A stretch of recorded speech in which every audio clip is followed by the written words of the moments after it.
Ayun po, magandang umaga mga kabiyaya, mga kakwela, at another reaction video na naman po tayo, no?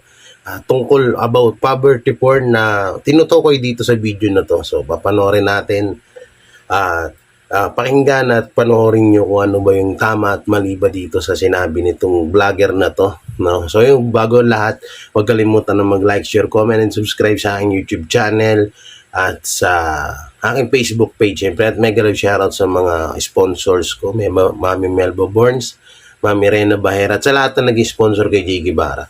At sa Team Biyaya, mega love shoutout sa inyo. Triboy Longo, Kalason, Kalahi.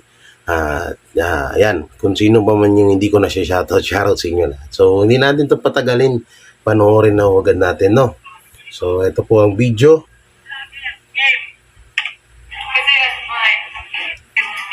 So, ito po ay ang pangalan po nitong vlogger na to ay Page ni Ato Friends. At may title po na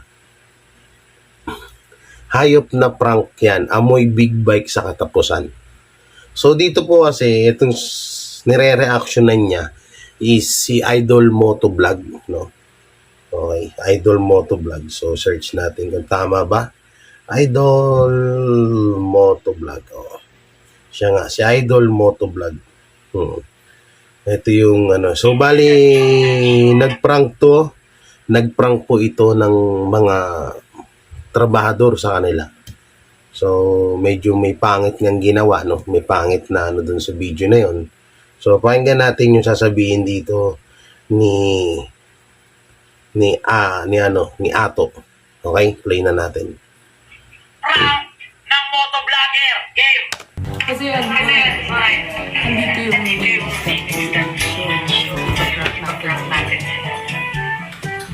pangit yung ginawa niya. Ipaprank daw nila na sasabihin pangit at madumi pa yung paglilinis ng bahay. So, okay? Ate, ano eh? Ito. Tsaka po meron dito. Ito po, tayo po ba yan? Ikakakit lang po namin dito eh. Pagkain po. Di pa po nakita ng kapatid ko yan. Ate, kala ko po nalinis na. Nalinis na yan. Wala po kaming dala eh. Pagkain na dala eh. Pagkalat. Tapos ito dito eh. Nawag na ito. Asan po yung ibang kasama niyo, te? Ha? Asan po ibang kasama niyo? Ano sa ano po ba? Hindi kasi natin kung naglilinis talaga kayo, walang kalat yan, walang dumi yan. Kapag naglinis kami, sa linis niya lahat. Hindi natin ito. Ito meron eh. May provide ba? Kalat eh. Tama mo daw. Di ba kasi natin ito, Jake? Ate, naglinis na po ba kayo dito? Pwede mo malinis. So, bago ko ito tapusin nga pala, itong video na ito, hindi ko alam kung kaya ko siya ipakita dyan kasi baka makopyright tayo, baka dumilaw yung video, no? So, di ko alam kung maipapakita ko siya dyan or dito lang, sa boses lang. Kaya baka mamaya magsabi kayo na hindi mo naman, wala ka naman pinapakita. Pinangunahan ko na kayo, okay? Yan kasi ang dami kong kalat eh. Diyan ba kayo? Oo, kung bago nalinis yun na ate. Oo, Ayan, ayan. ayun ba ate? No? Bakit yan sa loob? Ayun na o. Ayan din o. Linis PH pa naman yung pangalan niyo. Tapos di naman Ma'am, linis na ma'am. Hindi kami, wala pa kami nililinis na ganyan na, linis po yan kayo. Nakita naman yun yung akin. Dapat dumi PH ate. Dumi. So, ano, napipikon na po yung matanda. Napipikon na yung matanda, no, sa sinabi ni Idol Motovlog na ganyan ba kayo maglinis. So, ewan ko kung anong sasabihin nito ni Page ni Ato Friends. Medyo brutal kasi ito magsalita. Si Page ni Ato, no. Ano rin siya, brutal siya magsalita. Wala rin preno to po. Pakinggan na Ganyan lang po ba kayo natin. maglinis, te? Hindi naman ma'am. Wala naman yung kami maliit lang sa linis na. Bakit Sa po? dami kung namin, wala na po kami na dito ma'am. Tapos na po dito tayo. Hindi pa po namin chinek, di po namin makikita. Hindi, aakit din po ako pagkatapos namin na ano, chinik-chik. Do-double check niyo po ulit? Oo. Pagkatapos niyo po? So, lilinisin niyo po, tapos do-double check niyo ulit kung may naiwan. May dumi, oo. Tama po ba, ate? Tama po. Pero ang ginagawa namin mo, Pero hindi niyo po na-check yan ngayon, ate. Paano natin pagka ganyan? Pag may nagre-reklamo. kaya nga mapagtapos namin ng ano, chinik-chik namin yan, double check tulad yan. Yung isa ko na-assign dito, yung isa, chinik-chik ko yun kasi ako ang nag-ano dito sa kanila. Dito naman po kami tapos namin. Ay, hindi pa po kayo tapos. Eh, dito po sa taas, tapos na po kayo. Dito, tapos naman, kasi naman na pa to dito. Saan? Ano pangalan mo, te? Hasmin po. Hasmin. Saan po kayo? Linis PH? Saan? Dito ate dyan, oh. Eto pa tayo, eto pa oh. Dito sa mga gilid-gilid. Malinis na malinis ang gawa ng linis.ph. Kaya ate, it's a wrap!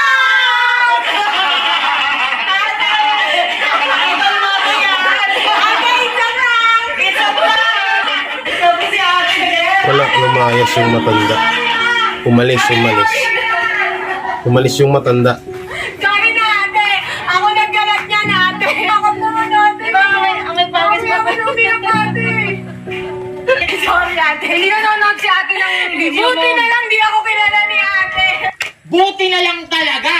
Ha? Buti na lang talaga. Hindi Ito ka na. kilala. Ha? Si Ato na itong nagsasalita. Si Ato na. Wala ka namang magandang impluensya eh. Kayo mga nagmomotor. Ano to? Anong klase itong ganito?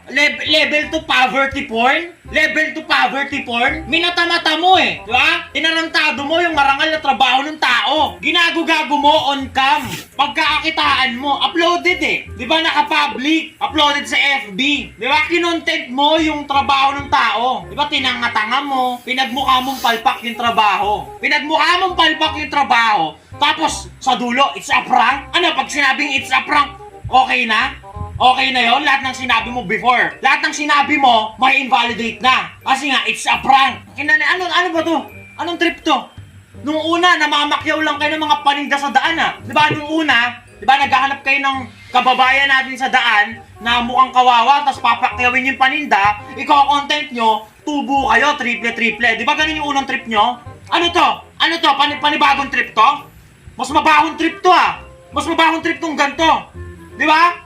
Tinarantado mo pinaglalaroan mo yung feelings ng tao. Di ba? Tsaka hindi mo ka-bracket yan Hindi mo naman kabats yung mga yan. Yung mga ganyan ng mga nanay, di ba? Maramdami na yan. Oo, tama, Tapos maramdami gaganong-ganunin mo. Sinakta mo na yung damdamin Minatamata mo yung trabaho. Tinanga-tanga mo sila dun sa isang bagay na alam nila sa sarili nilang magaling sila. Tapos papasok ka sa eksena. O sige, sabihin na natin bayad. Di ba? Sabihin na natin binayaran mo sila. Sabihin na natin pin-remote mo. Pin-remote. Di ba? Kasi nga isa kang motovlogger. Di ba? Influencer ka. Di ba? Puta, pinaglaruan mo di ba? Kung magkano yung binayad mo dun sa serbisyo na na-render sa'yo, di ba? Hindi sapat yun.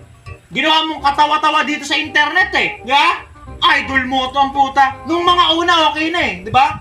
Poverty porn, namimigay kay helmet, gagawin yung madrama yung kwento, pagmumukhain yung kawawa, para trending dito sa internet, di ba? Para trending, mas malaki kita. Ako, bad trip ako sa mga ganito, yung mga nagmomotor na ganito na naghahanap ng tutulungan pag mumukha yung kawawa sa camera. Kasi ako, may idea ako sa kitaan dito sa Facebook. Tapos nakakita ako ng mga ganitong motovlogger na mamumuhunan lang ng 10,000, 15,000, o 20,000. Mamamakyaw ng kung ano. Yung kita, puta, paldo-paldo.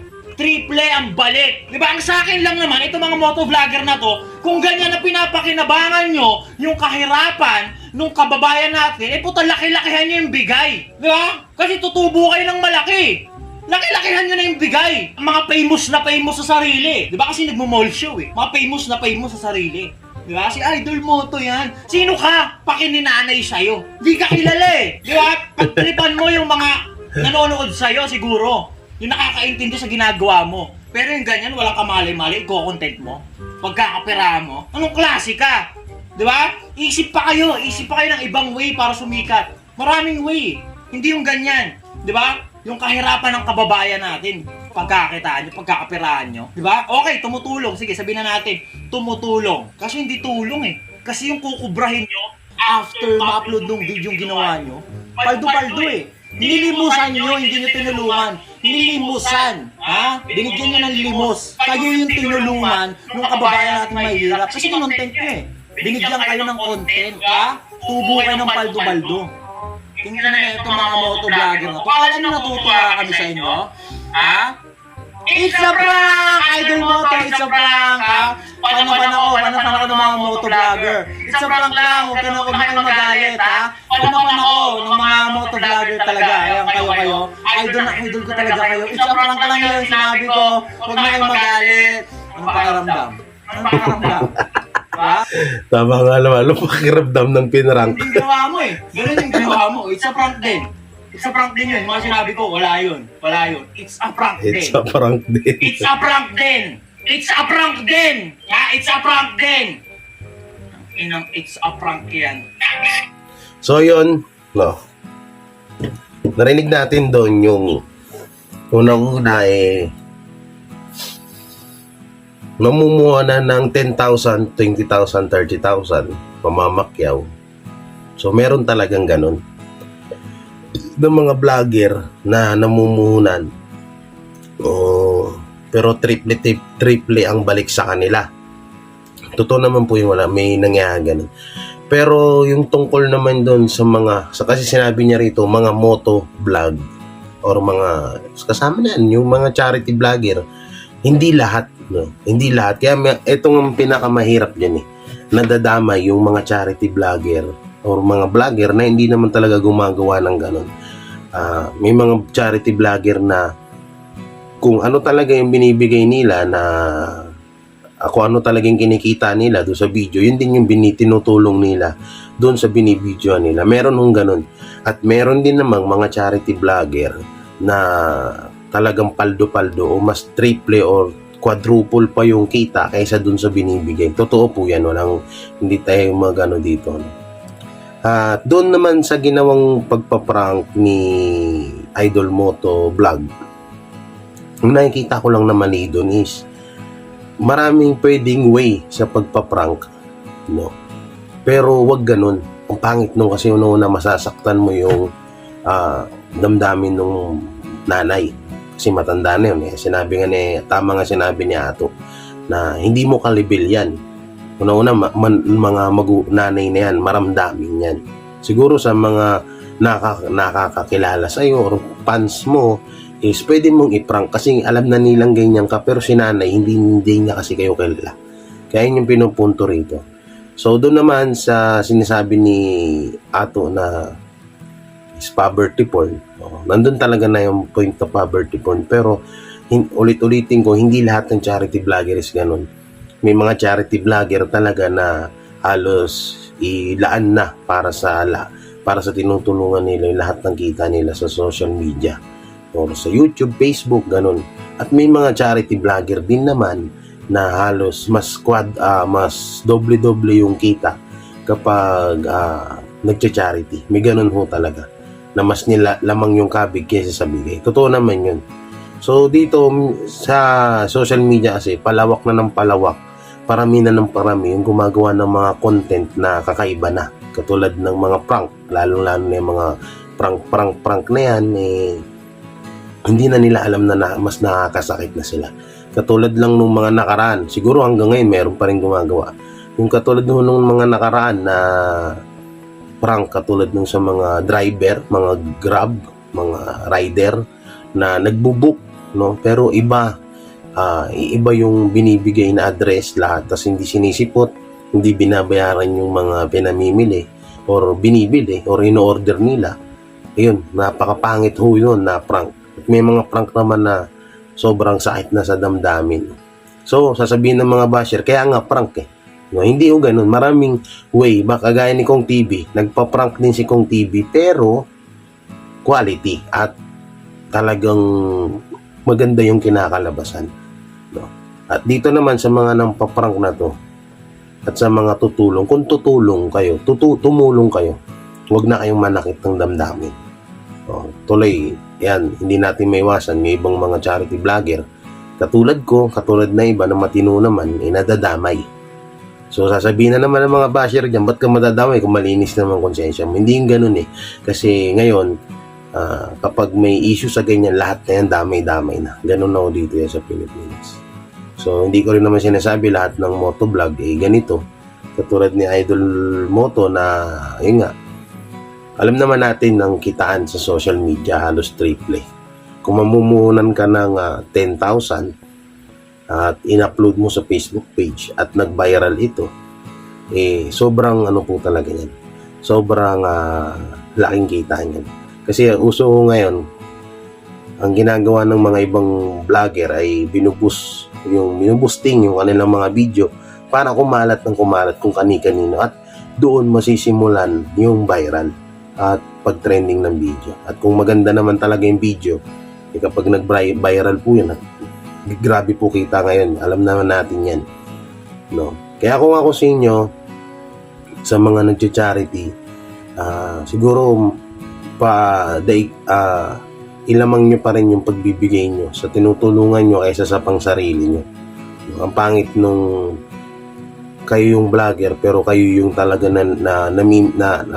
naikinabang or kayo yung mas kumikita kaysa doon sa tinutulungan nyo. So yun lang. Hanggang dito lang tong vlog natin na to kay Ato. At man, don't forget to like, share, comment, and subscribe sa YouTube channel. Maraming salamat po sa lahat ng nanood at nakinig. Ingat po kayo palagi and God bless. Bye-bye.